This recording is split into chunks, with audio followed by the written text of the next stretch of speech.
for whatever reason, it actually didn't show up in the live chat, so there we are.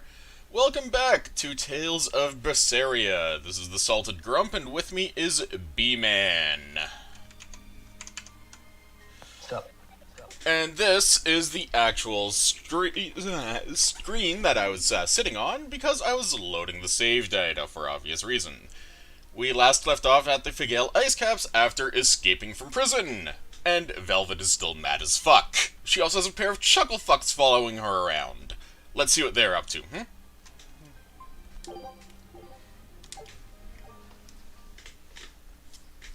This is gonna be exciting. Well, says, yay. Well, even if it's not exciting, it's still going to be interesting. So, as you can see, this area is pretty quiet. We've already looted the place, so let's keep on going. I don't remember that part. It was right at the end of the previous stream. Oh. Okay, now I remember. Barb, it doesn't seem humanly possible. I never said I was human.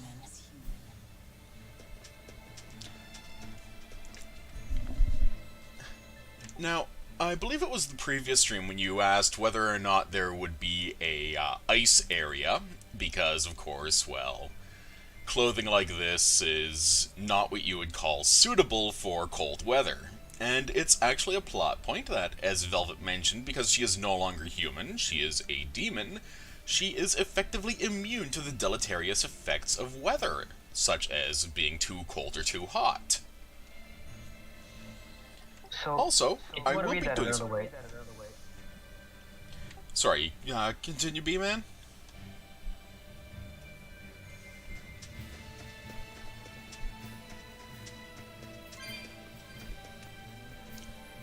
Hey, you there?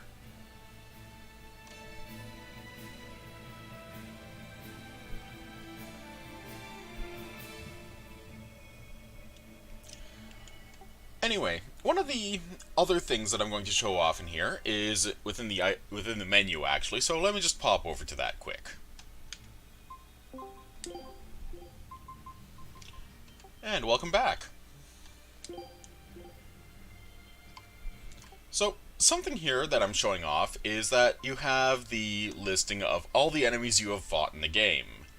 And as you can see, it also has a listing of drops. In this case, for example, the prickle boar drops the key item prickle boar meat.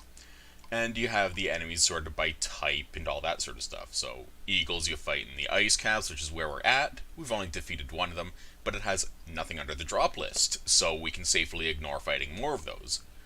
But just about every enemy in the game has a unique droppable item that is equipment. So, for example, the werewolves, which we can fight here, because they're in the ice cap here, will drop something. And same with, well, just about everything, really, except for if it's specifically not mentioned. Like, say, well, this Lancer fellow that we fought in the boss fight with Oscar, he doesn't drop anything, because he was a mook. Do all the orderly enemies look like Oscar?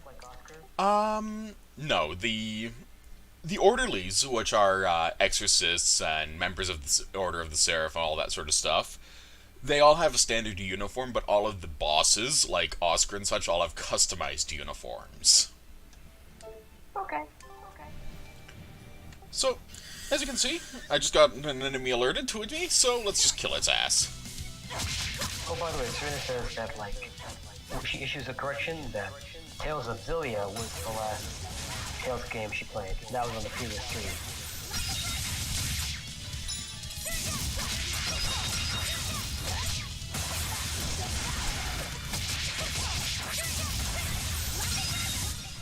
Come on, really? As you can see, Velvet is kind of stupidly powerful with her claw. She still has that wind pose. And as you can see, by killing those eagles, we got a new item, the Amber Belt, which is for Velvet, actually.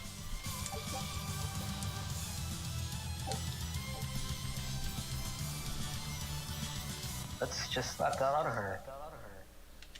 Yeah, we basically beat the bird so hard it dropped a belt for us. Why would a belt be on a bird? Because Birds don't wear JRPGs. pants. So, as you can see, we've mastered some equipment here, specifically the blade, the belt, her clothing, and her ring, but not her boots yet. As a result of this, I'll just hit triangle here. All of these abilities that you can see as active skills and such are, because they are mastered, they are permanent buffs. So they count basically for, well, as long as she has it mastered. It's part of her. So in this case, with the offensive master skill, you can see here she has a permanent +5 to her arts, which is, well, yeah, it's basically her magic stat. So over there you can see focus +5 at 33 out of 35. When that's mastered, that's a permanent +5 to her focus, which is how fast her attack regenerates and all that sort of stuff.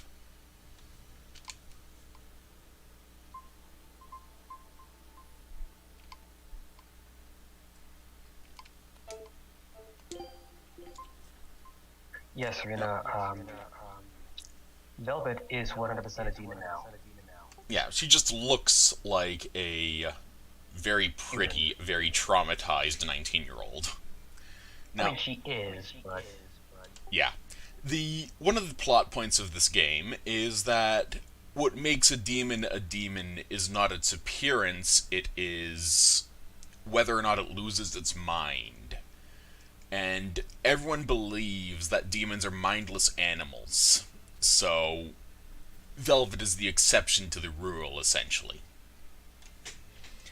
Also, as you can see here, weapons that randomly drop from enemies come with random skills, in this case another +5 focus. That is tied to the weapon, it is not a master skill, but it's still nice to have, because hey, extra number's good.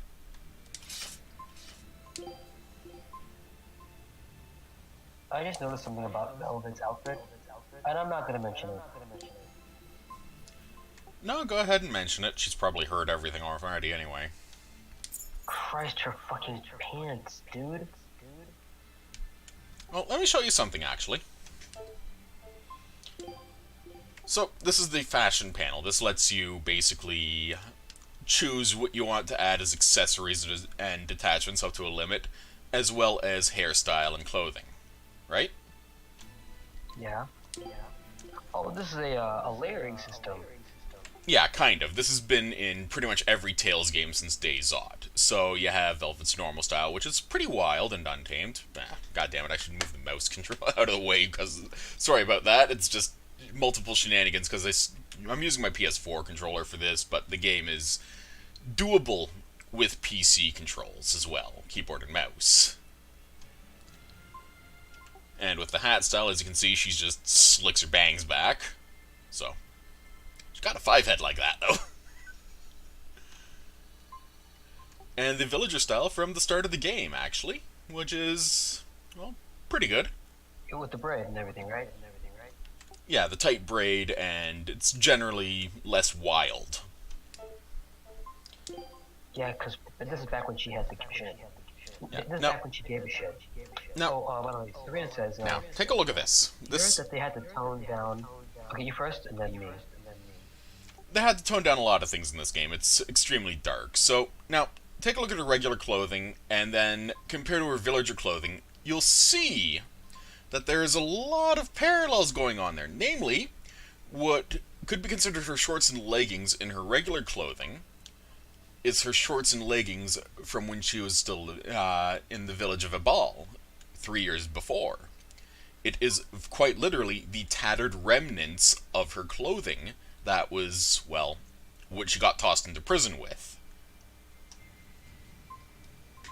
You're right, it is. Because the prison clothes are just the villager clothing that got torn to shreds. That's correct. And that's correct. And as a result of that, Velvet's current uniform, I guess you would describe it as, or outfit, is basically the scavenged remains of other prisoners' clothing that she just shrugged on and said, yeah, good enough. Which, frankly, is pretty solid reasoning, considering she's, well, very much a anti-hero at best, or a Byronic hero at worst. And, Serena likes all the belts. well, to be fair, the belts are pretty styling. She's got belts on her leg. Yeah, it's pretty strongly implied that the belts are probably the only thing holding that legging up. So, I'm going to actually be doing a little bit of grinding for the start of this, just killing off various critters and all that sort of thing to see if some loot pops out, because everyone needs more loot, and loot is good. Loot is good.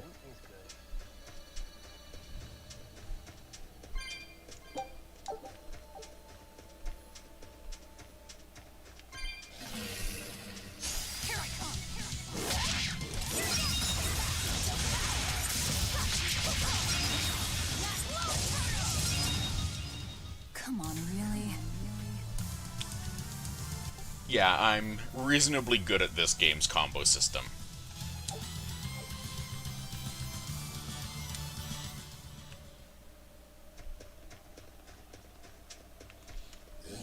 And if you look up there, you'll see a treasure chest on the ridge, and an orc in front of me. An organ.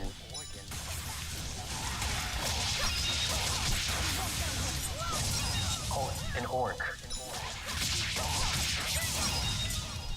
Come on, really? Okay, Serena says, belts as an accent are interesting. I mean, And look at that, because I ganked the orc. Thing. Because I ganked that orc, I got a new blade, an amber blade.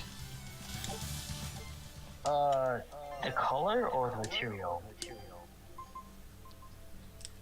It's inlaid with amber, so it's essentially just an attack boost weapon, which is not bad. It gives me, +4 attack, plus... Damn, that's actually quite nice. Plus 12 armor. This is essentially a defensive weapon instead of an offensive weapon.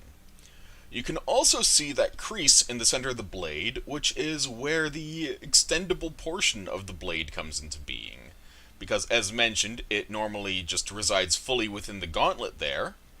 So, the blade comes out in stages, essentially. It's just fast enough that it just whips out all at once. Just whoop! I have things to say about the blade, but also I do want to get to what Serena said.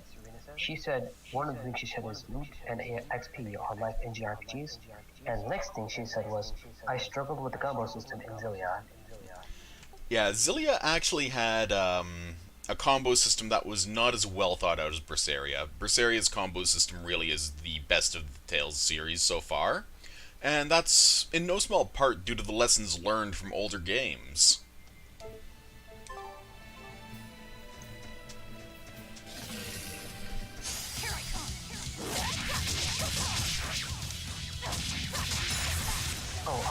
So another thing I wanted to say about her wrist blade, I don't like it because like you just don't have the kind of swing that you normally do when using your wrist. The sword no longer accelerates fast because it's moving at your elbow instead of using your wrists as well as your elbow. The thing with the Velvet's wrist blade is that it's not technically an offensive weapon. She uses her boots for that, because her boots actually have hidden blades in them.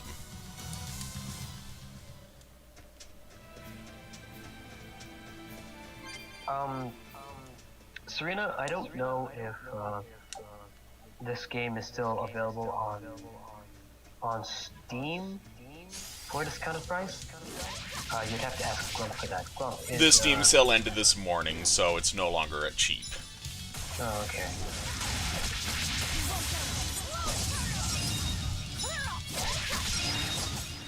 Come on, really? Yeah, Velvet's a little cranky, but there's only, 2 enemy types in here that I need to fight to get some loot from.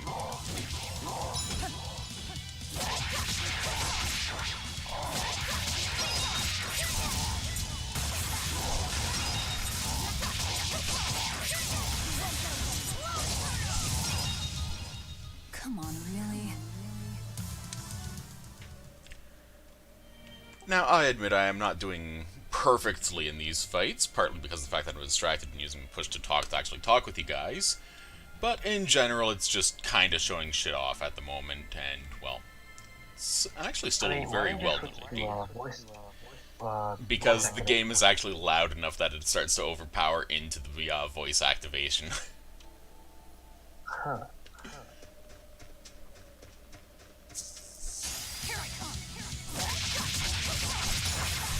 Oh, by the way, Selena agrees with you that the mode is probably defensive or counter-offensive.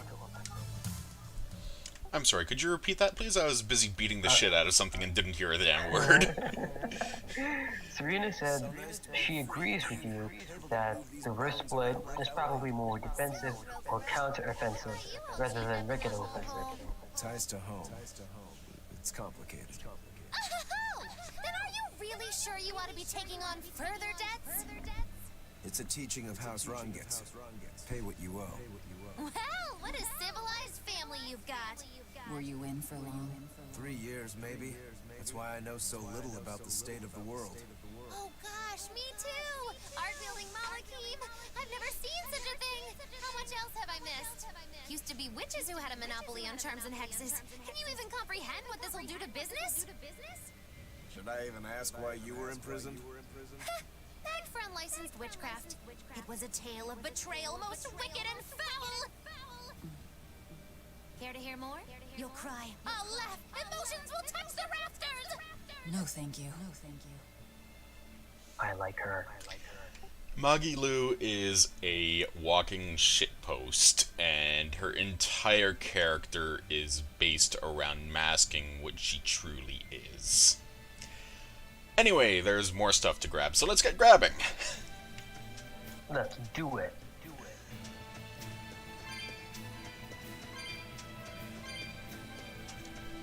So as you can see, there's some 3 chests over there that have a strange cat shape to them. We'll go poke them later. There's some loot up on the ridge over here that I'm going to grab first.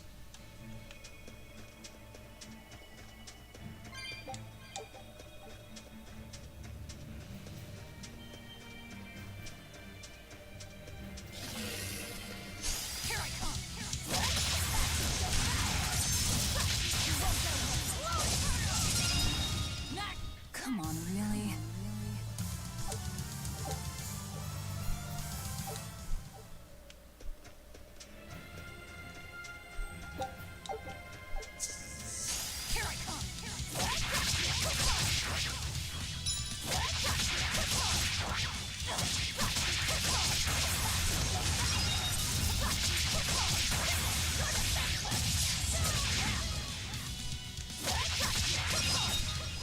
Come on, really? And I think that's... sorry about that. I'm readjusting my push to talk from shift to control, and I'm still getting used to that, but that is probably, I think, all of the enemies that have unique item drops at the moment, so let's just double check that.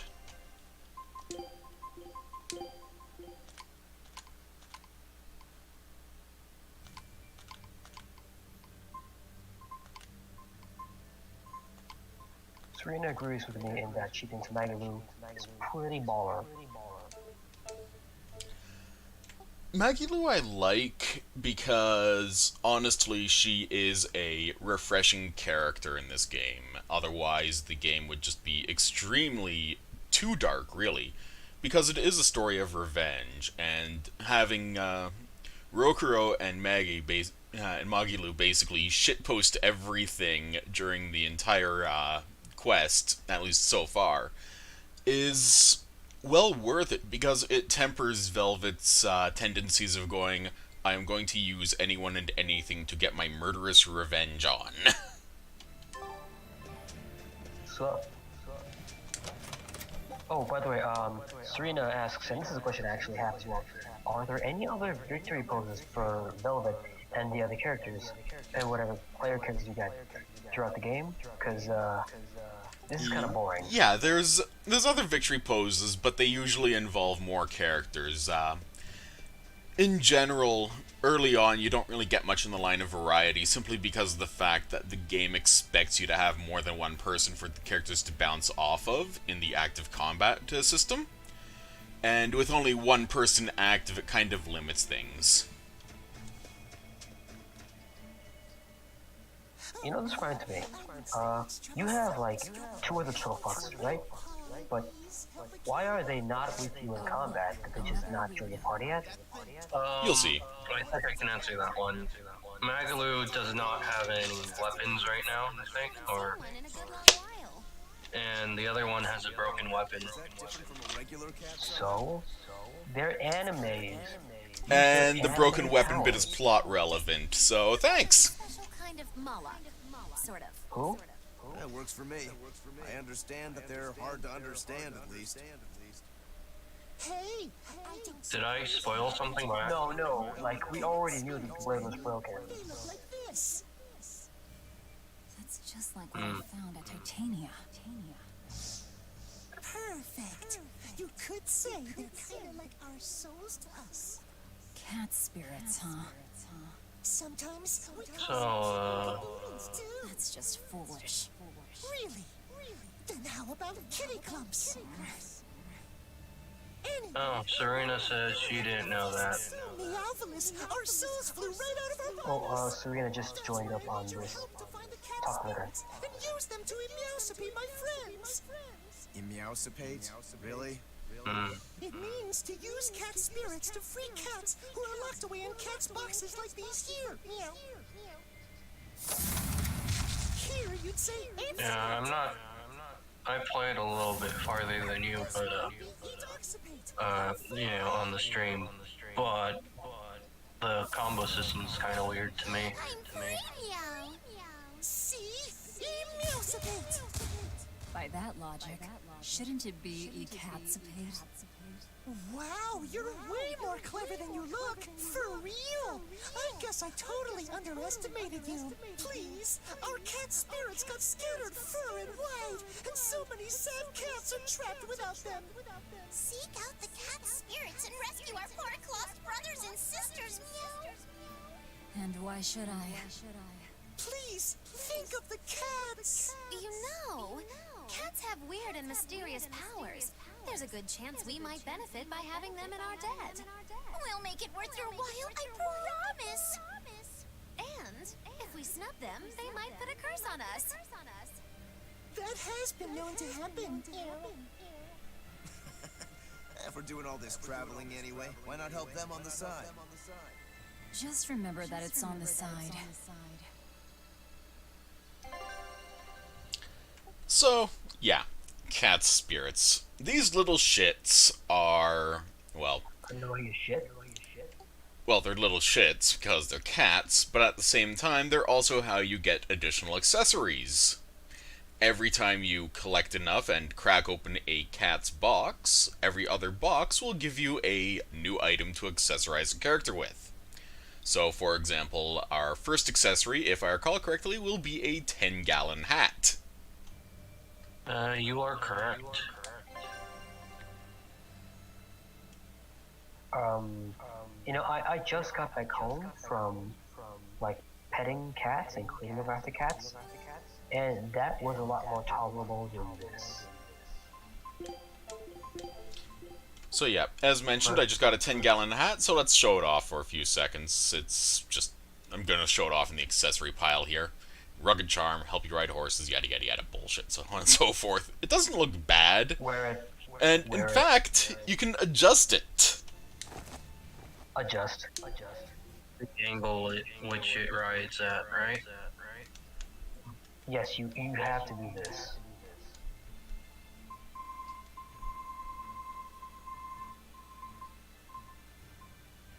Oh, you can make it bigger. Make it big. Make it big. Tilt it forward. I think that would be the y-axis, maybe? Seems like it's the z-axis. Yeah, that's good. Yeah, getting the hat to 200% size is a bit much, don't you think? Not enough. Oh, they stretch it. It's terrible. I love it. Ooh, let's change the color. Texas size, yeah. Serena says Texas size. Black. She also So, says, Texas sized, as you can permanently see, attach is, tattoos yeah. on the tail of characters and make them say, yeah? at the end of every sentence? Waffle. It's correctly sized. Make it pink. Pink doesn't fit with Velvet's color scheme. Yeah, should we make it like a dark blue then? Maybe red? Honestly, I'm just showing this off. I'm not going to actually wear the hat. Oh, but look, it's so good. It covers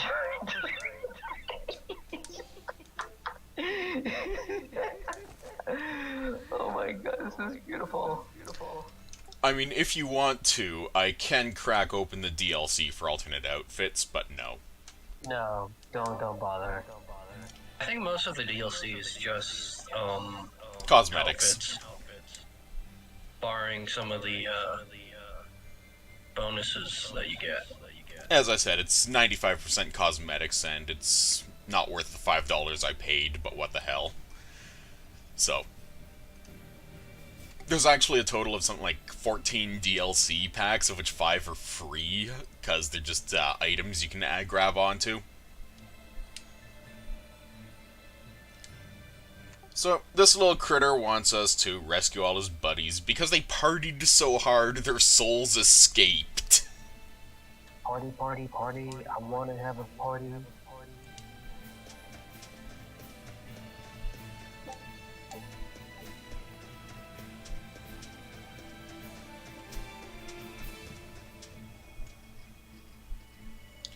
Anyway, we are now at the outskirts of the town Helives, and this is where the plot kicks off, because we are eventually going to have to deal with shit around here.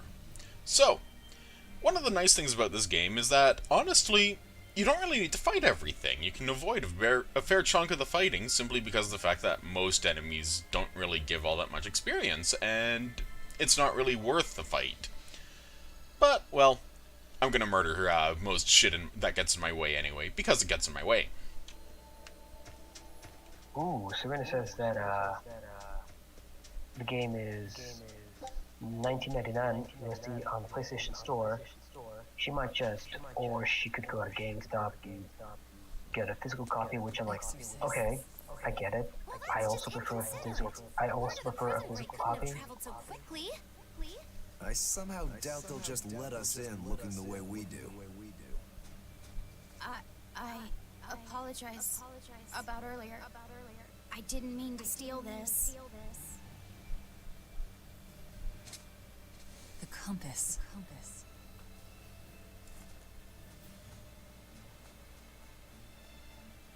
What?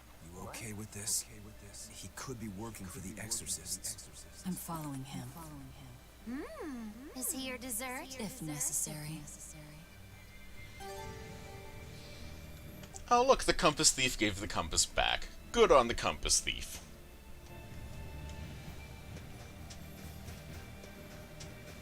He must have gone this way. I don't remember when that happened. At the end of the last stream, when Velvet was still unconscious from being shipwrecked. Shipwreck? Yes. You saw the last stream, B-Man. You should remember this. It wasn't that long ago. It's so weird, right? Why am I forgetting this? Because your best friend is Alzheimer? Look, let's be honest, I have no idea anymore.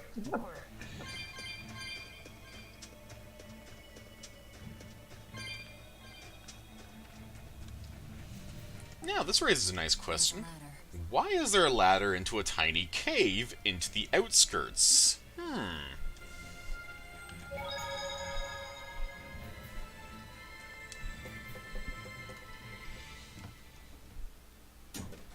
Oh, I just realized that the save point is a compass. Yes, there's a strong nautical theme in this game. You'll see why, eventually. That smell. I think I already know. Flamestone. Awesome. known as Melchionite, a rare mineral only found in Northgand. Mix it with sulfur and you get explosives! Mix it with oil and you get fuel! Sounds dangerous. If it's true. Believe me or not, it's your call. Looks like the boy got away. Well, we're in the city now. Well, then let's scout for the Maritime Guild. Whoever's in charge of all these storehouses must have their hands in the shipping trade and shipbuilding. And we could use a true sailor, if we can find one. Now that's a plan I endorse. We dodged the sea's murderous grasp this time, but who's to say our luck will hold? We should look for some weapons, too, if I'm to be any use in a fight. You're still wearing one. Nope, not an option.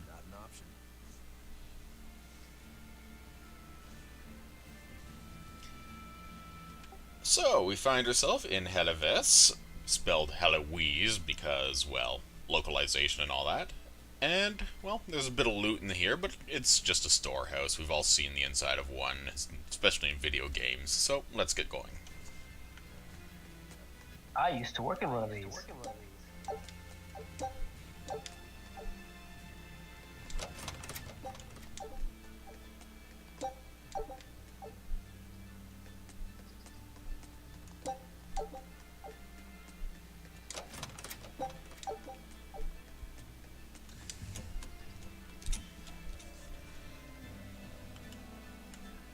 Well, for Port Town, it doesn't seem too busy. I mean, there's only 2 ships. There's space... Oh, there's a third one. Never mind. So it is busy.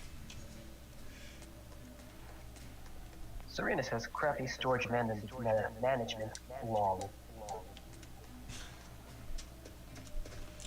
And over here we find one of the silver chests. Silver chests are relatively uncommon, but they always give you equipment instead of consumable items. They're also silver.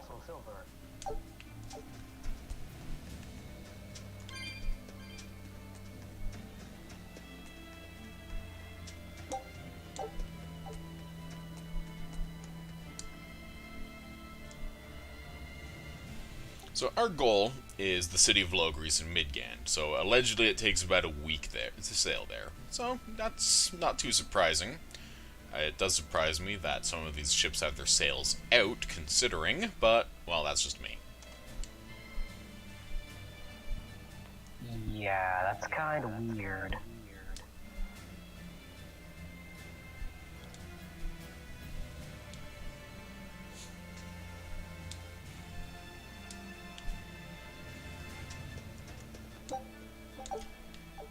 Remember, Velvet has a certain mad-on against Artorias, so now she knows where he is. There's a couple of people to talk to, but in general it's just, well, you know, talking about the area, talking about the big event that's supposed to be coming up, all that sort of stuff. And there's going to be shenanigans, so let's get to it and start talking to people,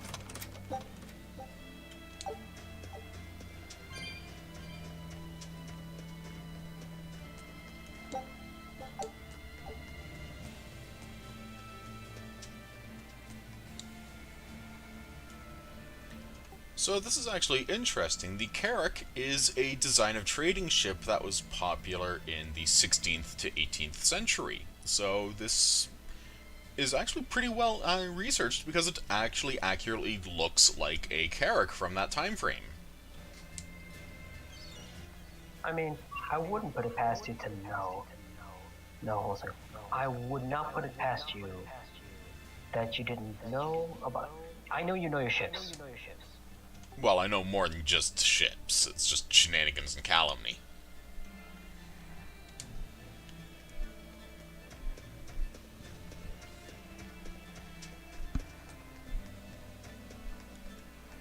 So, let's see what these kids are talking about, because they have voice acting.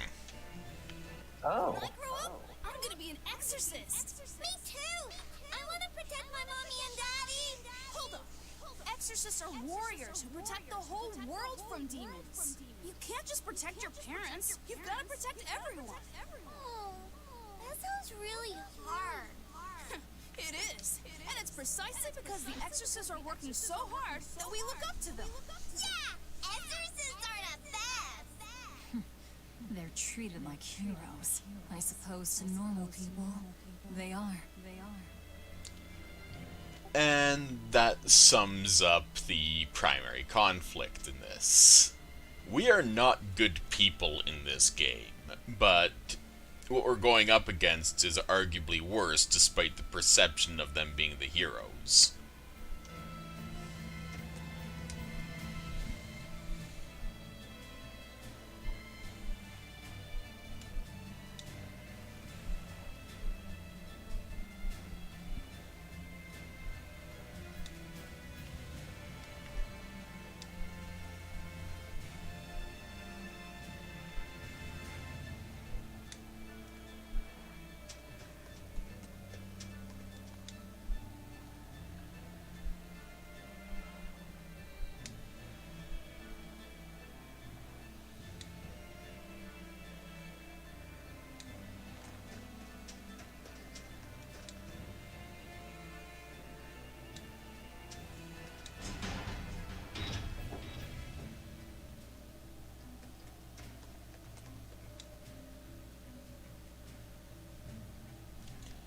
Now this raises an interesting question. You have to register to be a visitor.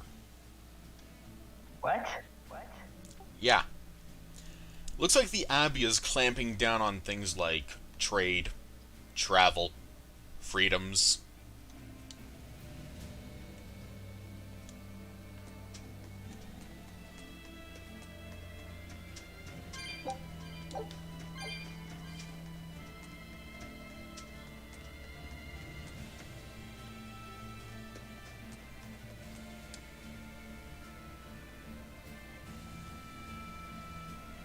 I mean, honestly, the town looks pretty nice, if heavily fortified with that big fucking wall around it.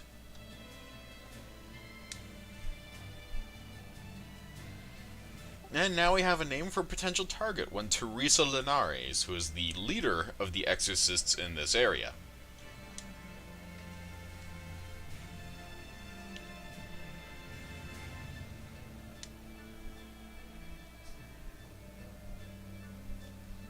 And here's the kick in the teeth. The exorcists, as much as Velvet has many reasons to hate every last one of them and want them all dead, have done good things, because the demons were, well, attacking and killing everything they could encounter. I mean, it's flat out stated in the prologue that something like 2/3 of the town of Abal, where Velvet lived, had been wiped out, and the town itself had shrunk to half its original size.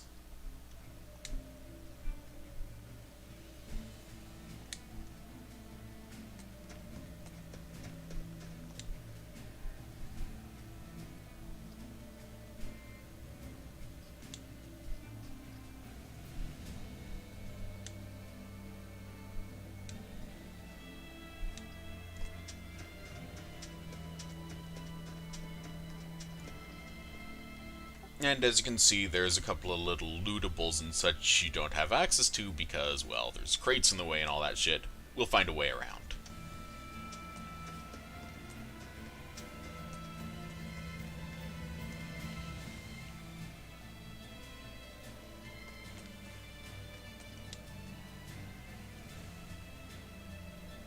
I'm just letting Serena know the plot synopsis up till now. In fact, there's a plot synopsis up to now inside the game menu as well. Let me show that off in a few moments, okay? Okie dokie.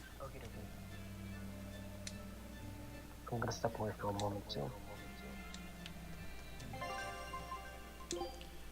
So, in the library, first tab we have here is the synopsis. So, as you can see, we only have 5 parts, but it's basically recaps all of what we have seen so far.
for those who have watched the first stream of this, including the prologue, you'll see that the recap is using the non-censored version, which was in the Japanese release and in the manga, where Arthur, instead of using a ritual art to basically, well, splat Laffy, instead just flat out stabbed the poor kid.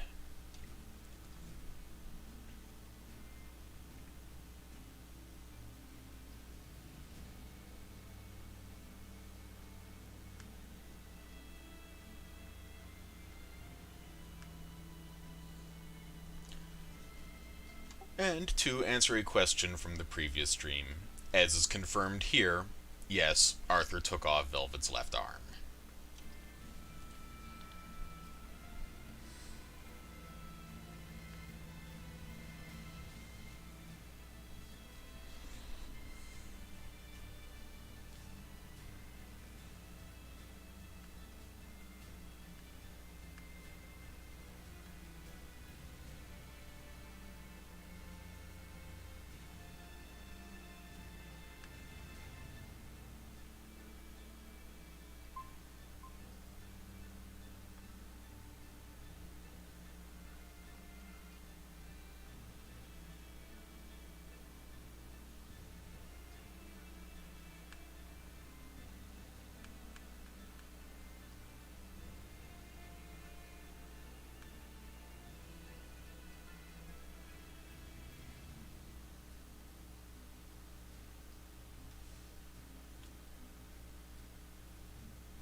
And so that was the recap of our previous stream, which was basically, well, the prologue and the prison escape, and we are currently in the frozen land, as shown in the synopsis. We can safely ignore any further of that, so let's just keep on going instead.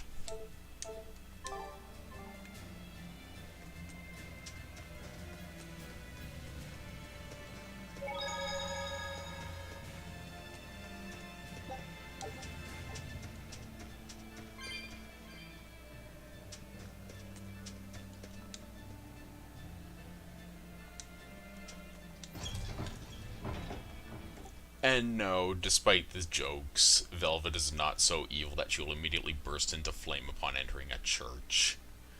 So, as you can see, there are some people to talk to, but, well, again, it's just small town issues and concerns and worries, and that's understandable seeing as how this is a small town.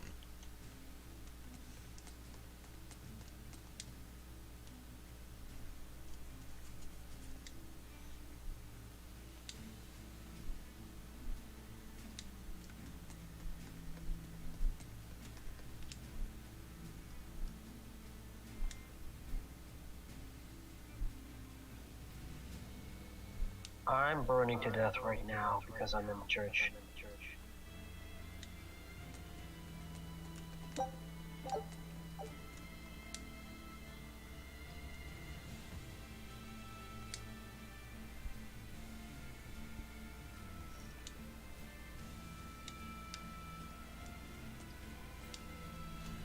And there are things to worry about as well. For example, the line, "From obedience comes order."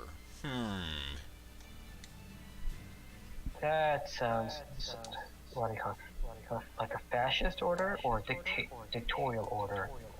Or both. Yeah.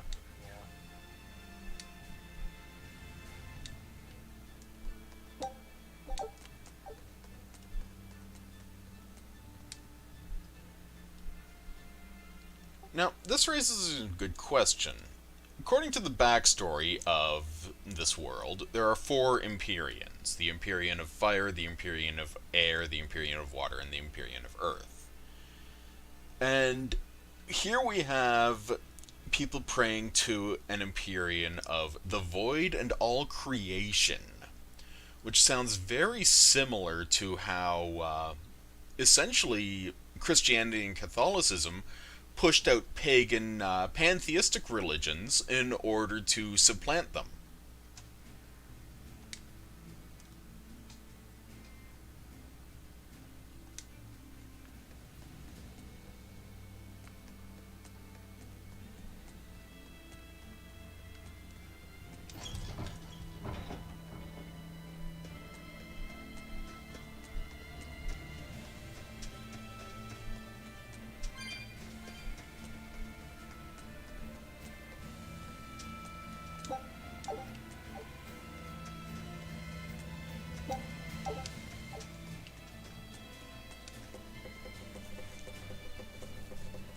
Velvet, Plant Stealer.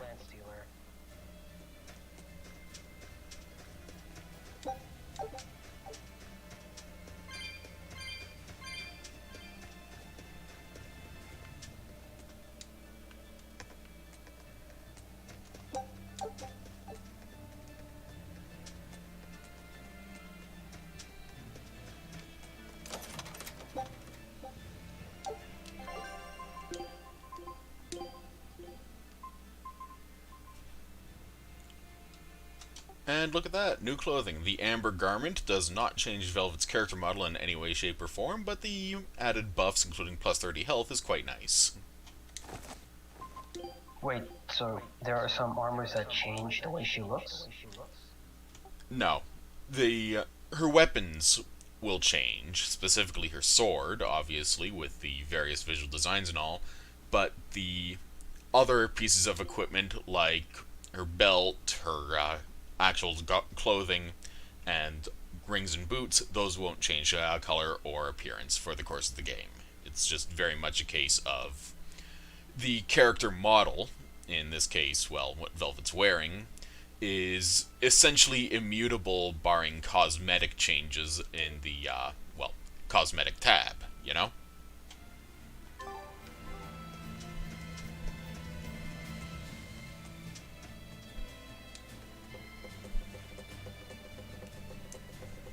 Also, it amuses me to no end that Velvet is so delicate about climbing fucking ladders. She hits every rung.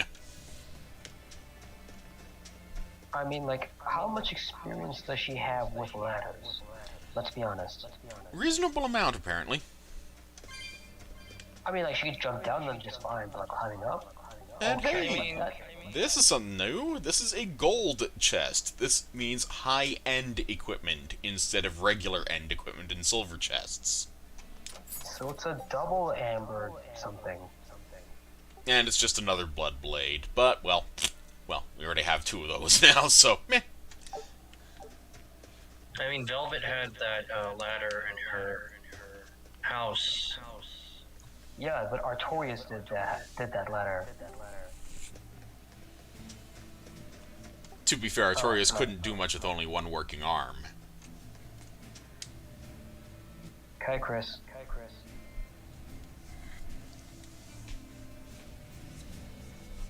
Can you guys hear me? No, I cannot hear Chris either. I can't hear Chris. I'm here. Sorry, I had to change my mic settings. How you doing, Chris? Okay. It's good to see ya. Well, hear from ya. I'm doing alright. Grump is playing Berseria. I can see that. My big question is, who leaves a treasure chest on top of a building like that? A cheeky bastard. Boys. Poor creatures just can't be separated from their favorite toys, can they? It's true. It's true. So, we have, you see that guy with the star over his head there? No. You will in a few seconds. Anyway, that fellow is who we have to talk to in order to progress the main storyline. And we've only explored half of the town, so let's just keep on exploring first. Ignore him. Yeah, so these guys are all part of the shipping guild and all that, and, well, something's screwing them, so we'll find out what that is shortly. Ish. Maybe. But it seems that the Abbey is definitely doing their part to screw them too. Can't go against Abbey orders after all, huh?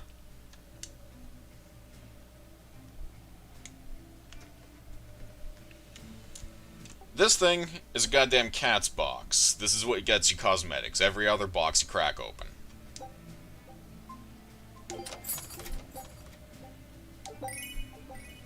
You know, I love cats, but this just bothers me.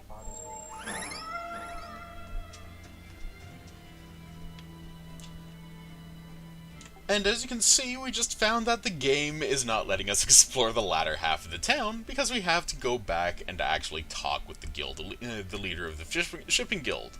Because we have a wrecked ship that needs repairs, so we can continue on our quest of revenge.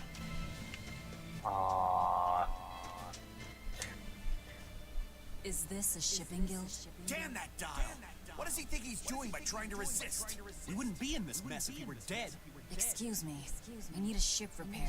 Sorry, but we can't help. What makes you say that? Guild business is currently suspended. By the order of Exorcist Teresa of the Abbey. Lady Teresa. Number 2, did I give you permission to speak?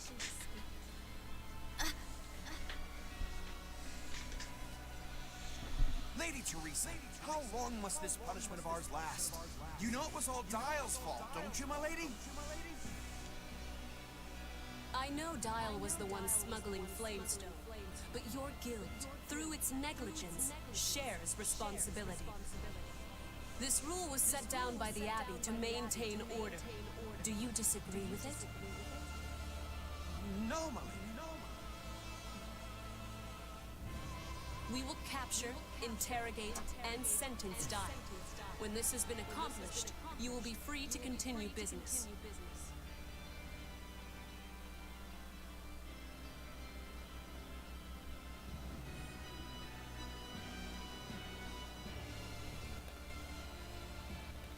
And you, girl. Aren't you cold dressed like that? I've just arrived from the south. I wasn't aware Northgand was so cold. A young woman ought to keep herself warm. Thank you for your concern.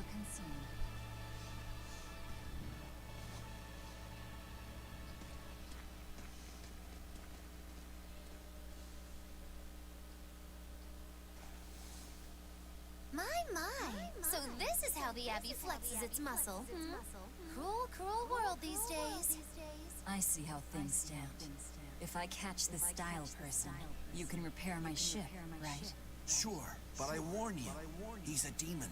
He escaped after killing a bunch of soldiers who tried to capture him. Can't be done without an exorcist. He's from a small village outside the city. If you're doing this, I'd imagine that's a good place to start searching. He's a brute with the head of a lizard. I'd prepare for bloodshed. Hey. Anything could happen. It's best to keep our options open. While you wait, find us a good navigator.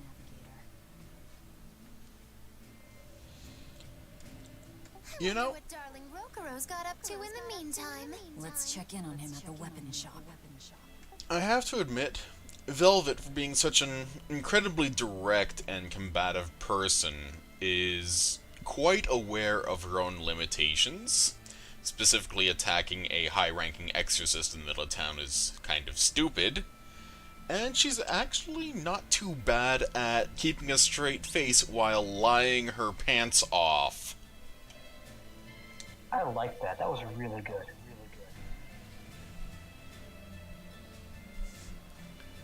So, Dial, apparently a member of the shipping guild, is being blamed for smuggling Flamestone. Now, why would you smuggle what is essentially coal?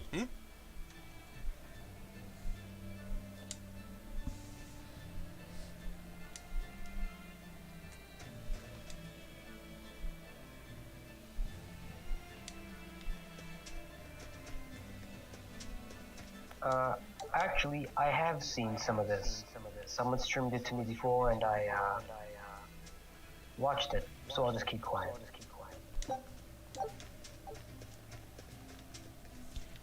I mean, speaking fairly, MDCT was streaming this, and I remembered, oh yes, I have a copy of this game, I may as well play it myself. As good a reason as any. So this guy here, this exorcist orderly, you can see that he's all fancy and dressed up in all white and shiny and shit. This means that he is one of the ones who has the ability to, well, tether a Malachim, which is, well, the invisible beings like Ceres at the start of the game, who grant people, well, powers, like, say, throwing fireballs around. You know, they're basically the anti-demon, which is kind of tied into their name, because Malachim is a type of angel.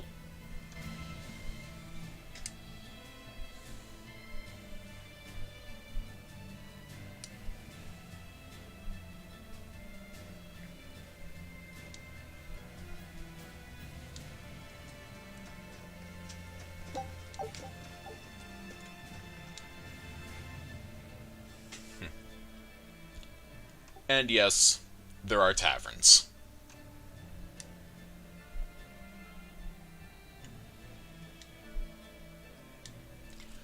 Amusingly, while Velvet is wholly agreeable with causing riots, escaping from prison, murdering a whole bunch of people, let's see, arson, even more arson, murder, kidnapping, she refuses to drink alcohol. Because she is 19 and thus underage. Wait, what's the legal drinking age for this world? 21. That's American.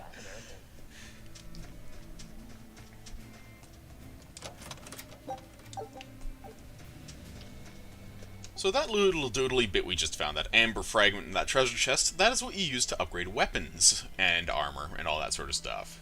We'll use them eventually, maybe. Depends on if I remember to keep them or not.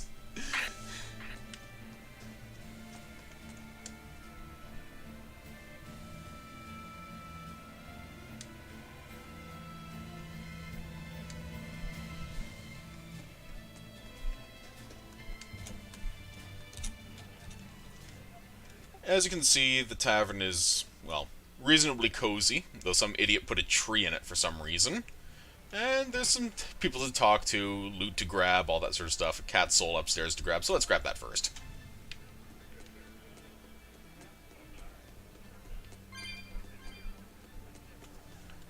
This looks like a cozy little spot to plot and be evil at. I like it.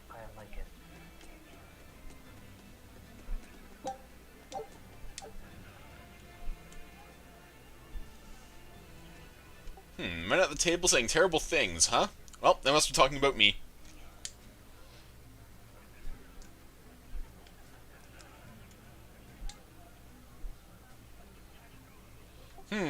This raises concerns.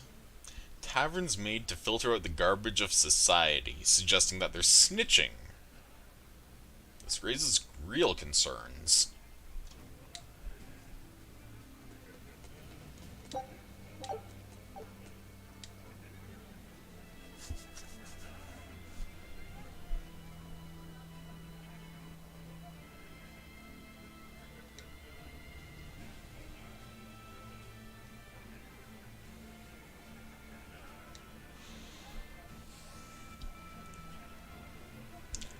Well, we found a wild idiot.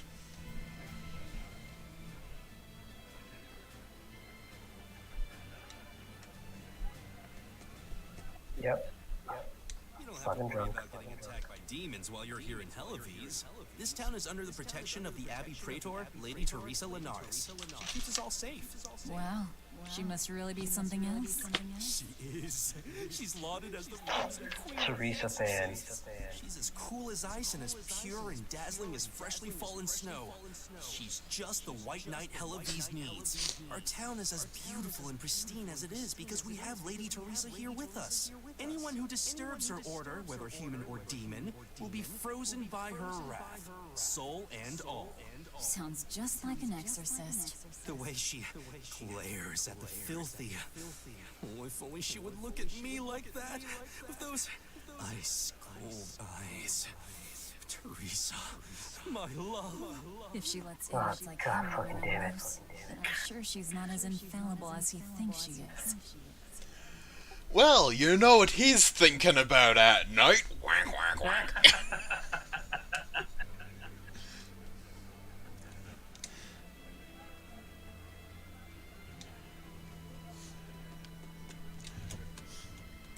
seriously, there's Teresa fans in, well, here and another village later in the game, and they're both fucking creepy. Why do people gotta be creepy about this? Why do people always gotta be creepy Because about this? she is A, pretty, and B, single. Or at least that's the perception.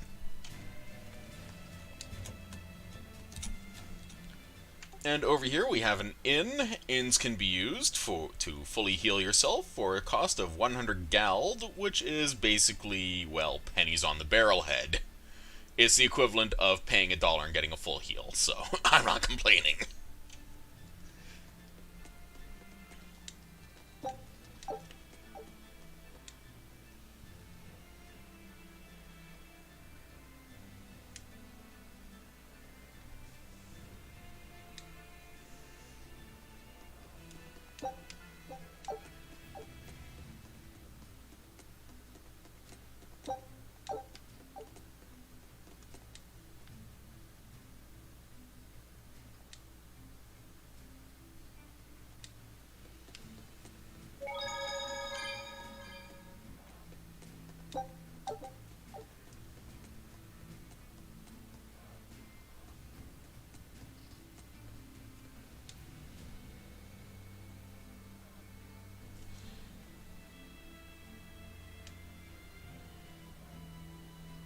Shamefully rich, huh? Well, let's see what we can do about breaking that habit, huh?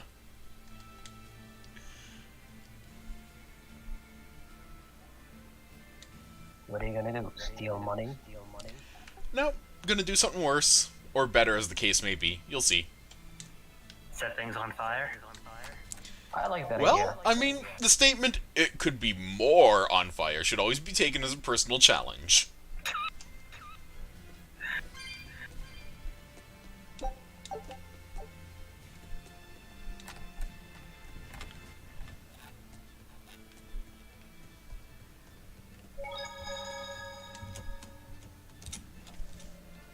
I admit I'm mostly just ducking to save points like that to make them show up on the map, and, well, because it makes a nice chimey noise.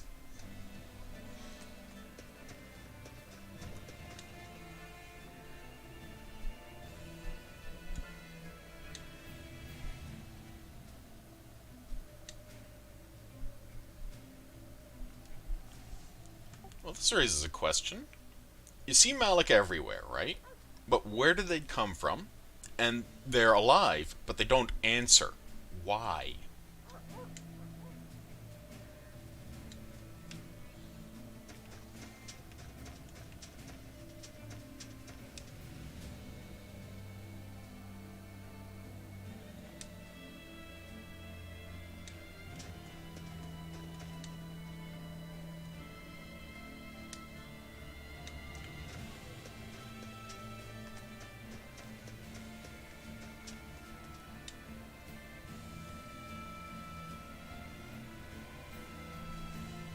So this is a plot point here.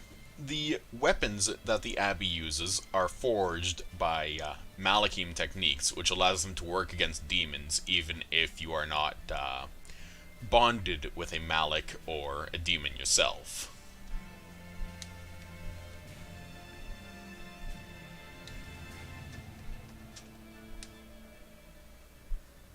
Found a real good one. The blade was badly rusted, but once I polished it up, turned out to have a fine edge. I can scarcely believe something of that quality was languishing in my bargain bin. You've taught me quite a lesson. The weapon is yours as payment. My thanks.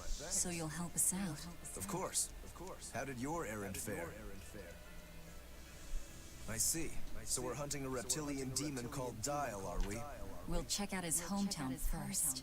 Have fun, you kids! You aren't coming along? I'm afraid I've got bigger fish to fry at the moment. That little matter of tracking down my betrayer.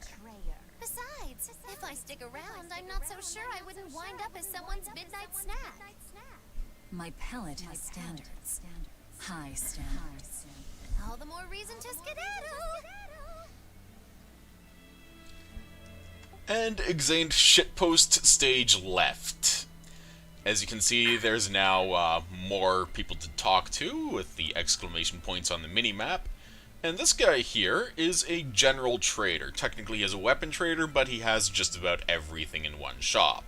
So we may as well poke and prod and see what he has, right?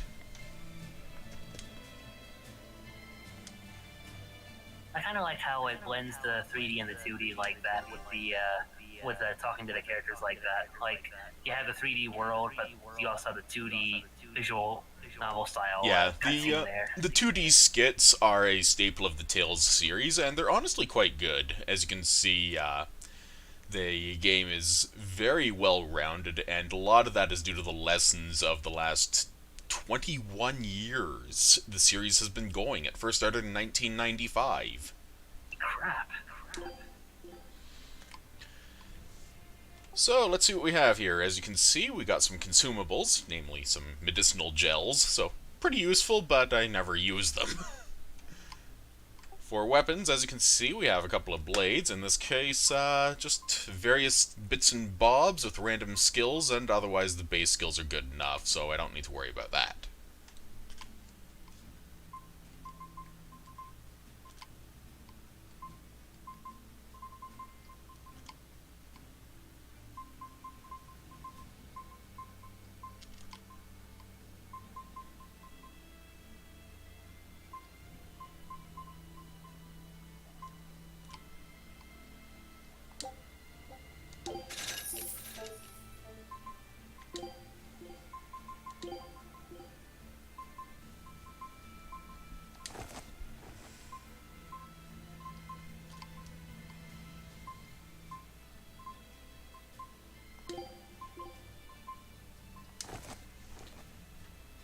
So I'm just doing some shuffling around of stuff because, honestly, one of the most important things you can do for any character in this game is master as much stuff as you possibly can with each character. There is an achievement for each character getting up to 50 skills mastered, and that's about the halfway point, to be honest. Because, frankly, we are looking at equipment with a rarity of 2, and the rarity caps out at around 25, if I recall correctly. So, it adds up.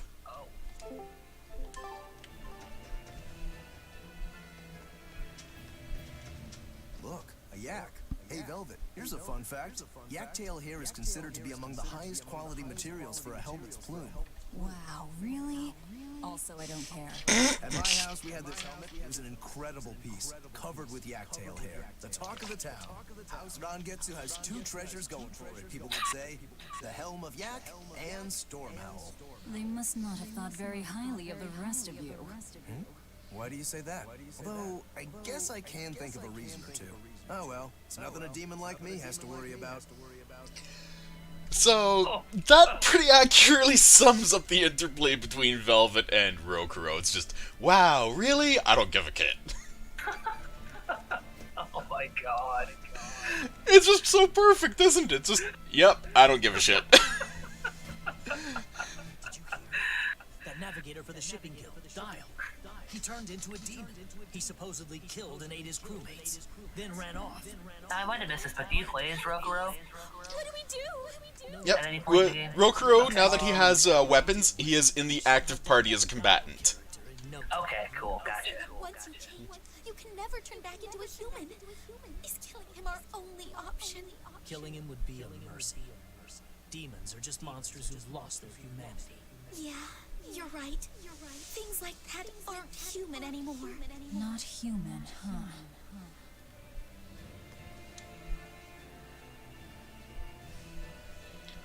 Someone's paranoid. Oh, Dial turned demon. We must not let anyone from his town into our town in fear they might be demons. Okay, it's not really paranoia, but it's, well, still paranoid.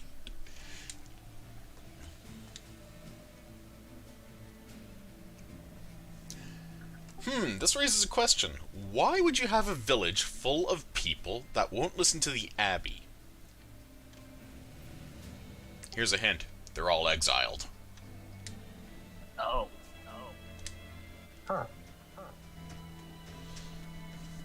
Yeah, already the cracks of the utopia are showing, aren't they? Let me get this straight, Alpha Area. You want to form an alliance with my Gamma Area to bring down the Betas? Correct. It's the classic strategy. Ally with a distant state and strike a neighboring one. What is this? A council of war? The enemy of my enemy is my friend. Is that it? Indeed. If your Alpha forces and my Gamma forces work together, Beta area is done for. I like it. You've got yourself an alliance, Alpha area. Excellent! We shall be victorious in this year's Hellevie's Grand Snowball Fight. Let us toast to our victory. This isn't a snowball fight. It's a snowball war. Fools! I was the one who engineered their alliance. Once they eliminate Beta area, the Alpha and Gamma forces will launch a full-scale assault to destroy the other. Exhausted, the victor won't be prepared when my Delta army sweeps down upon them. They have sealed their own doom. These kids really fight dirty. All's fair in snow and war. That is honestly refreshing, just having these kids plotting all-out war as a snowball fight.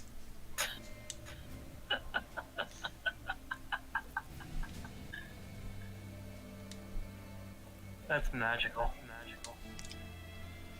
It says a lot about this game that the world feels real. It feels lived in. Like, kids plotting for a snowball fight. How often has that happened outside your house in the middle of winter? Often enough. Every winter I have there's a snowball fight going on my street, you know? And, hey, it makes the world feel realistic, you know? Oh, absolutely. It feels more grounded. And apparently everyone likes this Mabo curry. It's a thing. What's a Mabo curry? It is a curry specific to this game that uses primarily tofu and soy sauce with curry powder. Okay. That sounds pretty mild if you ask me. This cold is beyond ordinary. Well, Hellevie's is a northern country, but still, it wasn't this cold when I was a kid. Cold, snow, and ice were never this bad. I know it for a fact. It's that... what do they call it again? Global cooling? Yeah, that's the one. The Abbey says the world's getting colder. Thanks to all this cold, I need more warm clothing. Worse, I have to shovel snow and chop firewood all day. Who's responsible for this global cooling? Let me at him. Oh, don't look at me. It's not my fault.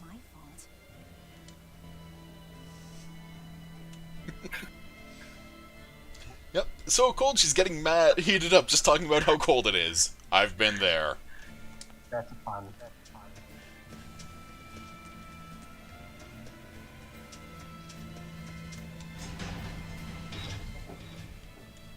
Also, I know you've been there. You've complained about it multiple times. Yeah, well, to be fair, when you have a bunch of metal plates in your leg, you kind of actually have a justified reason to complain about the cold. Anyway, there's one last person to talk to over here. I wasn't giving you shit. I was just saying. What a beautiful ship. Isn't she? I understand that your view is completely, legitimately valid. Have you heard of Flamestone? It's this new explosive material the Abbey developed. Thanks to their discovery, we can make some really powerful new cannons and explosives. Explosives. Sounds dangerous. It is dangerous, but it's also necessary. Not only are there demons about, but we've humans to contend with too. With pirates and bandits in ever-increasing numbers. On the bright side, with a higher demand for Flamestone, Hellevie's is prospering like never before. Flamestone is the only reason our little snowbound city is thriving. A keelhaul to anyone who says otherwise. So this ship goes to the capital. If I asked, could you take us with you? Nope, not happening. The guild ordered a total suspension of activity. We can't lift anchor. Besides, any ship carrying precious ores has an exorcist on board for security. You need the Abbey's permission. Sounds like they keep a tight lid on things. Yeah, I guess. But the Abbey makes the rules, so what are you gonna do? Without the Abbey, humanity would be dead in the water. A keelhaul to anyone that says otherwise.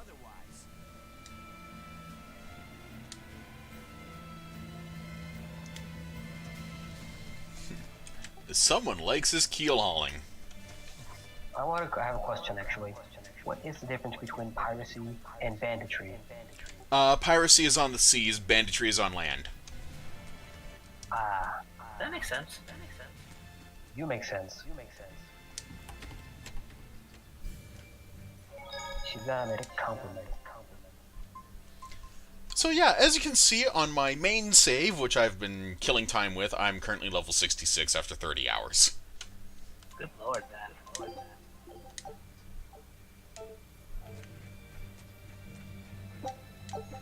Is there a level cap? 200. Okay. And yes, there is an achievement for actually reaching the level cap. Nice.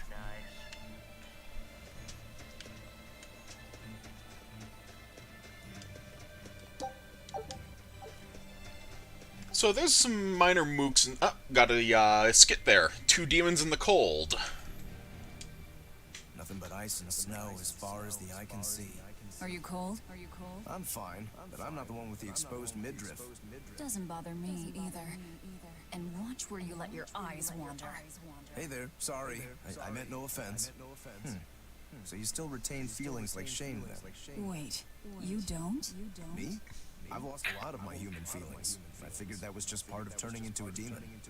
I didn't know that. But deep down, I'm still the same person I always was. And I can still enjoy a good drink. I'm glad I haven't lost that at least. If you say so. So that's plot relevant actually, the fact that as a demon you lose aspects of humanity, like say emotions or senses. And this is going to come back in short order and bite a certain someone squarely in the ass.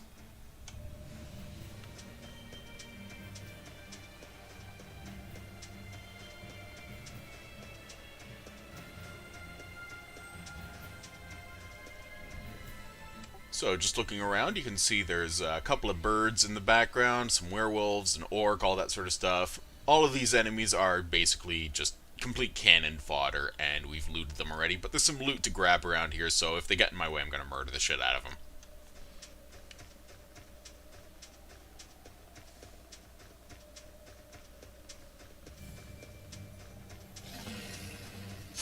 Don't waste my time.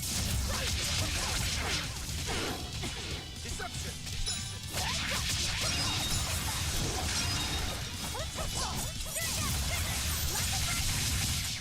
Oh, that looks pretty fun. I'm glad you find animal murder, animal cruelty to be so good. Hey, he finally has a sword. Yeah, he got a pair of daggers, and as you can see, because there's the pair of them interacting now, they can sass each other post-battle. Nice. I appreciate that. I don't think too many games do that I know of. Not many. This is one of the few that does.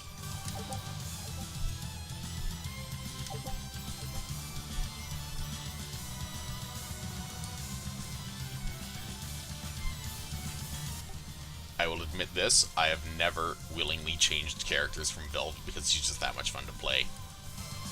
Fair enough. Can you do this online too? In fact, the game is compatible with Steam Link. Oh, nice.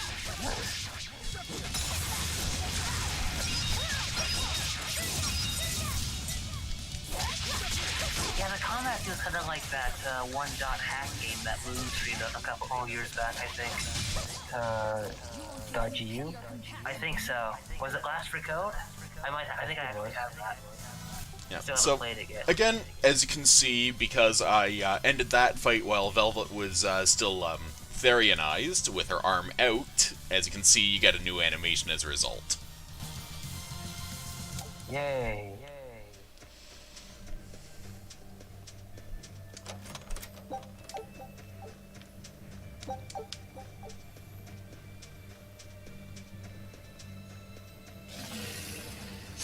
Always ready to play.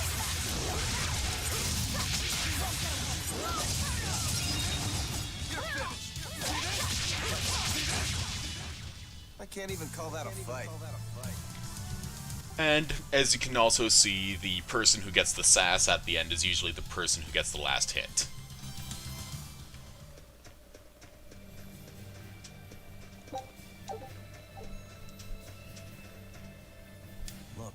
There's something growing all the way out here. That is one gutsy flower. It's a princessia. That's quite an elegant name. My sister loved them.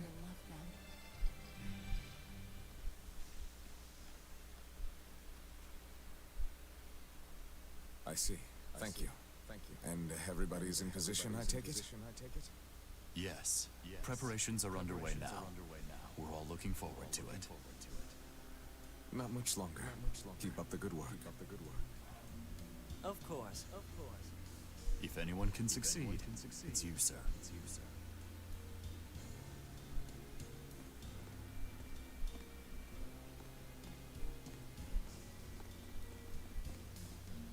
Time is nigh, Celica. Time to do what needs to be done. For you, for him, for everyone. Is something the matter, Velvet? Oh, no, I just didn't want to disturb you. Perish the thought. You're not disturbing anyone. She's your sister, too. I know, I just figured that, well, she loved you the most out of all of us. And that, you also loved her more than anyone else, so... Velvet, there's no ranking among family. Celica, Laphicet, you're all very important to me. Yeah, you're right. It's almost the anniversary of her death. I better go to the Cape and pick her up, Princessia. That's a good idea. I'm sure that would make her happy. Yes. I really hope it does. I'll be back in a bit. Artorias. They say flowers have different meanings and stuff, right? Any idea what princessias signify? Betrayal. Oh?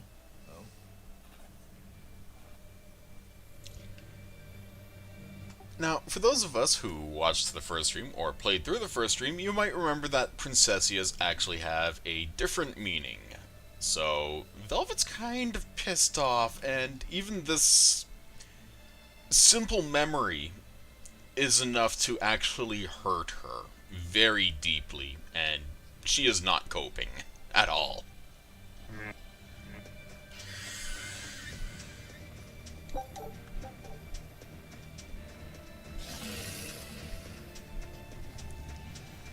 Another fun bit, you can actually outrun just about every enemy in the game.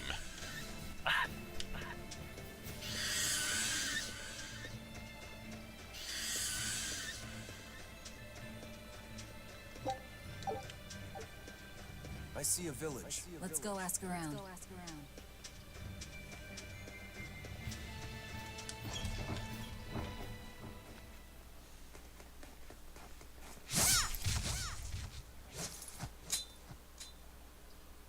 Thank goodness I was here. But any further attacks and... An exorcist. Oh, hello there. Dial she slew? No. It wasn't a lizard demon. Are you crying? It's just... everything that's going on. Demons run rampant in the Outlands, and yet the Abbey has explicitly chosen not to come to their aid. It's true we haven't the forces to be everywhere at once, and the people of the Outlands refuse to obey the Abbey's rules. It's a heartless decision, I know, but it follows from the Abbey's perfect logic and principle. Why make excuses to me? I'm not making... My name is Eleanor Hume. I am a praetor patrolling for the Abbey. What is your business here? We heard there was a murderous demon in this town who fled from Helavis. The Shipping Guild incident, yes. I've been looking into it, but I haven't found any clues yet. Worry not. We will track down that foul demon and put it to the sword.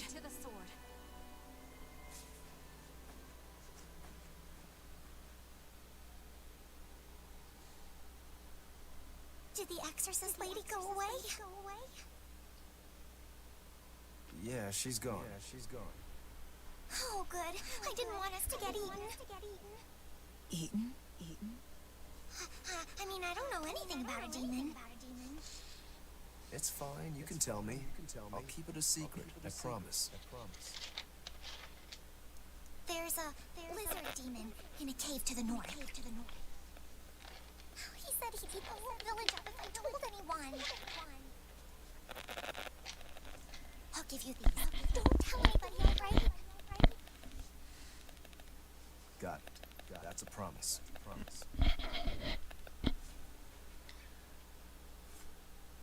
A cave to the north. Gotta say, folks here really don't trust the exorcists, do they? This is actually rather good. What's wrong? A worm? Nothing. Can't taste a thing.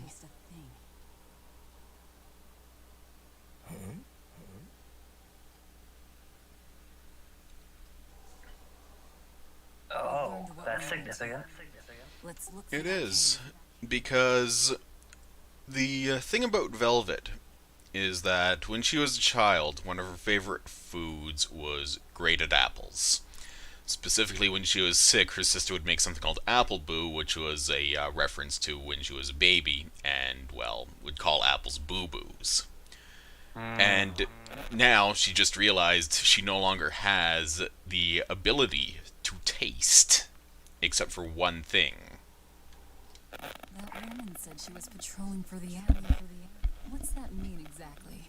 They're hand-picked agents who travel the kingdom gauging the Abbey's success in the demon fight. They also make sure the other exorcists are conducting themselves properly. I suppose you could liken them to military police. Since the Abbey imposes so many rules on the populace, they want to show they're above board. But if they need to police themselves, isn't that as good as announcing corruption in the ranks? Some would say it's more honest this way. Idealism alone won't change the world. Maybe that's why our determined little exorcist was crying. I bet you're right. That does fit the picture. Although it's best not to take a woman's tears at face value. Huh? Just some common wisdom. And that statement right there of Rokuro claiming that you should never take a woman's tears at face value is generally used by certain fandoms of the series to suggest that he is one of the many characters that will tweak the gaydar. And honestly, I don't see it, because there's many other characters that fit the bill that much more strongly in this game, including Velvet herself, who is at the very least bisexual.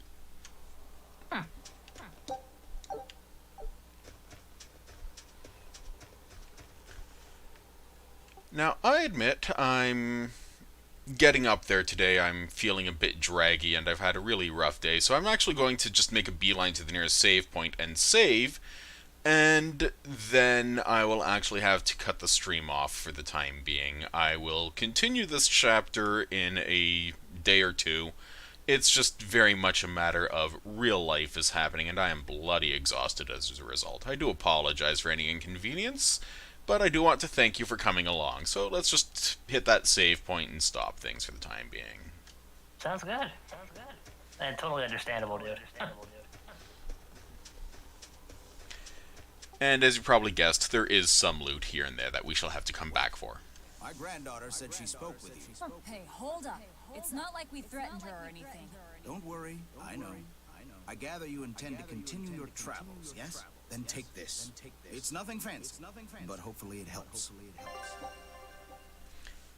We can now cook, by the way.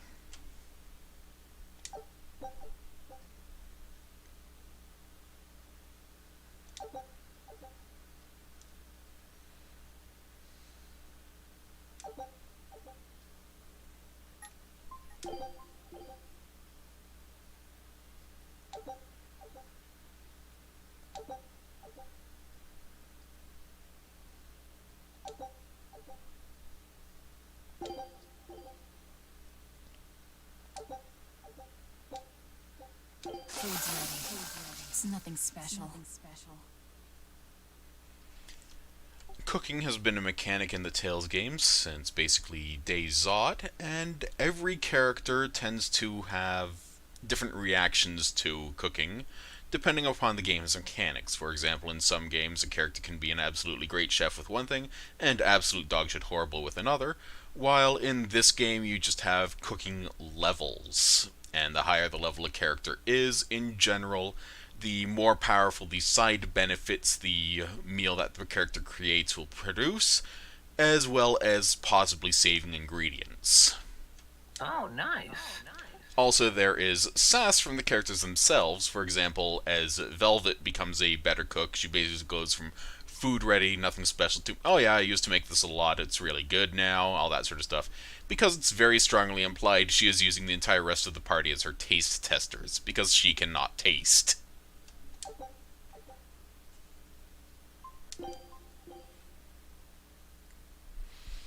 This here is important. Each dish's effects only last for a single battle. However, in Berseria, you can cook multiple dishes between battles instead of only being able to cook once between battles. Oh, okay. So that could be like on the back burner, just in case you get into many different battles at once. Yeah, in this case, auto-cooking is very much something that I utilize when I have a large stockpile of ingredients and I just want to grind enemies in an area, because cooking also fully heals you. Nice.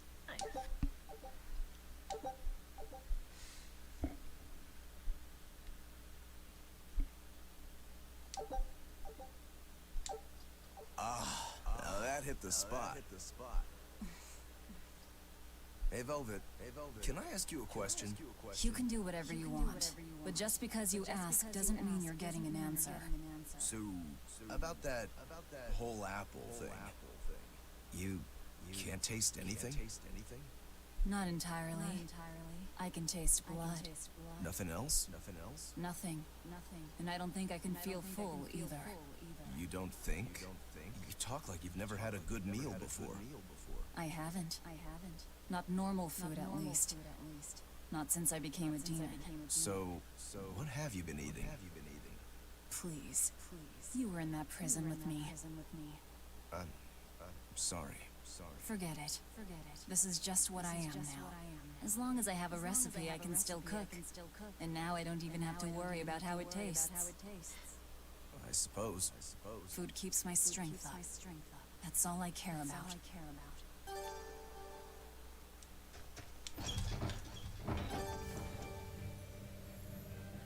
Oh yeah, the guy at that weapon shop gave me some booze for the trip. I nearly forgot about it.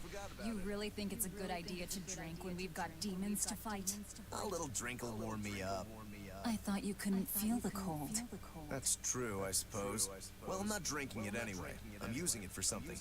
Like what? Got some wounds to clean? That's one use for it, sure. But I've got something more practical in mind. By pouring it on the pegs that hold the blade and hilt together, the wood will swell and hold everything firmly in place in battle. You've got such a one-track mind, I swear. That's just the kind of demon I am. The double standard there over saying that he has a one-track mind when what's going on in Velvet's mind is very one-track is quietly amusing.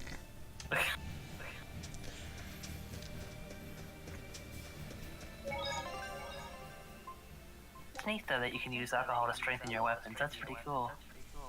It's just a matter of, essentially, the moisture makes the pegs that holding the grip and the haft together. So, as a result, it just prevents it from slipping, which is kind of important. It's why many weapons will have oil massaged into the wooden bits of their various components. Oh, cool. Huh. So, again, I want to thank you. This was a comparatively short stream, only an hour and a half, and we've only managed to get the first third of this area done. So, again, thank you very much. I hope you have a good evening and a good rest, and take care of yourselves. I'm just going to turn this thing off now. So, again. Take it easy, Grub. Yep.